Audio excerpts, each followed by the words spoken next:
മുൻ പ്രധാനമന്ത്രി ഷെയ്ഖ് ഹസീനയ്ക്ക് ഇന്ത്യയാണ് രാഷ്ട്രീയ അഭയം നൽകിയത്. ഇതോടെ പല കാര്യങ്ങളിലും ഇന്ത്യയെ പ്രകോപിപ്പിക്കുന്ന നിലപാട് സ്വീകരിക്കുകയാണ് ബംഗ്ലാദേശ്. അത് ഒരു പടി കൂടി കടന്ന് ഇപ്പോൾ അതിർത്തി തർക്കത്തിലേക്കാണ് എത്തി നിൽക്കുന്നത്. ബംഗ്ലാദേശിന്റെ പ്രകോപനം കാര്യമാക്കാതിരുന്ന ഇന്ത്യ ഇപ്പോൾ ശക്തമായ നിലപാട് സ്വീകരിച്ച് രംഗത്ത് വന്നിരിക്കുന്നു. രാജ്യാതിർത്തിയിൽ വേലി കെട്ടുന്നതുമായി ബന്ധപ്പെട്ട് ബംഗ്ലാദേശ് ഉയർത്തിയ അടിസ്ഥാനരഹിതമായ ആരോപണത്തിൽ കടുത്ത അതൃപ്തിയാണ് ഇന്ത്യ അറിയിച്ചിരിക്കുന്നത്. ബംഗ്ലാദേശ് ഡെപ്യൂട്ടി ഹൈക്കമ്മീഷണർ നൂറുൽ ഇസ്ലാമിനെ നേരിട്ട് വിളിച്ചു വരുത്തിയാണ് ഇന്ത്യ പ്രതിഷേധം അറിയിച്ചത്. 4156 കിലോമീറ്ററോളം വരുന്ന ഇന്ത്യ ബംഗ്ലാദേശ് അതിർത്തിയിൽ 5 പ്രത്യേക സ്ഥലങ്ങളിൽ വേലി നിർമ്മിക്കാൻ ഇന്ത്യ ശ്രമിക്കുന്നുവെന്നാണ് ബംഗ്ലാദേശ് ആരോപിച്ചത്. സ്വന്തം അതിർത്തിയിൽ സുരക്ഷ ഉറപ്പാക്കാനുള്ള ഇന്ത്യയുടെ നടപടികളെ ബംഗ്ലാദേശ് തെറ്റായി ചിത്രീകരിക്കുകയായിരുന്നു. ഇതിന് പിന്നാലെ കഴിഞ്ഞ ദിവസം ഇന്ത്യൻ ഹൈക്കമ്മീഷണർ പ്രണോയ് വർമ്മയെ ബംഗ്ലാദേശ് വിളിച്ചുവരുത്തി അതൃപ്തി അറിയിച്ചു. ഇതിന് മറുപടിയായി ബംഗ്ലാദേശ് ഡെപ്യൂട്ടി ഹൈക്കമ്മീഷണറെ വിളിച്ചുവരുത്തി ഇന്ത്യ പ്രതിഷേധം അറിയിച്ചു.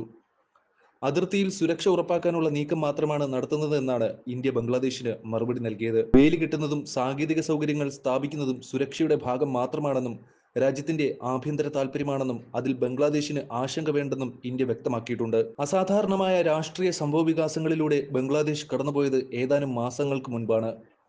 പ്രതിപക്ഷത്തിന്റെ പിന്തുണയോടെ നടന്ന സർക്കാർ വിരുദ്ധ പ്രക്ഷോഭം ആഭ്യന്തര കലാപമായി മാറുകയും രൂക്ഷമായ സംഘർഷത്തിൽ നിരവധി മനുഷ്യജീവനുകൾ നഷ്ടപ്പെടുകയും ചെയ്തു. ഈ കലാപം പ്രധാനമന്ത്രി ഷെയ്ഖ് ഹസീനയുടെ രാജിയിലേക്ക് നയിച്ചു. രാജ്യത്തിന്റെ നിയന്ത്രണം ഏറ്റെടുത്ത സൈന്യം ഒരു ഇടക്കാല സർക്കാരിനാണ് വഴിയൊരുക്കിയത്.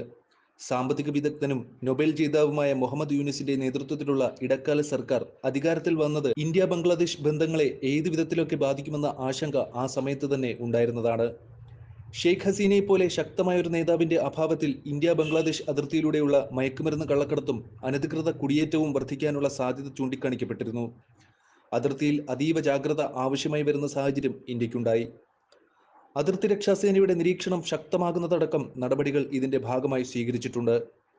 ഇപ്പോൾ അതിർത്തിയിൽ ഇന്ത്യ വേലി നിർമ്മിക്കുന്നതുമായി ബന്ധപ്പെട്ട് ബംഗ്ലാദേശ് ഉയർത്തിയ പ്രതിഷേധം കൂടുതൽ ആശങ്ക സൃഷ്ടിക്കുകയാണ്. അതിർത്തിയിലെ 5ഇടങ്ങളിൽ BSF അടുത്തിടെ വേലി നിർമ്മാണം ആരംഭിച്ചിരുന്നു.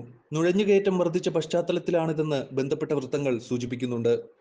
എന്നാൽ ഈ വേലി നിർമ്മാണം ഉഭയകക്ഷി കരാറിന് എതിരാണെന്നാണ് ബംഗ്ലാദേശ് ആരോപിക്കുന്നത്. വേലി നിർമ്മിക്കാനുള്ള ശ്രമം അതിർത്തിയിൽ അശാന്തിക്ക് കാരണമാകുമെന്നാണ് അവർ പറയുന്നതും.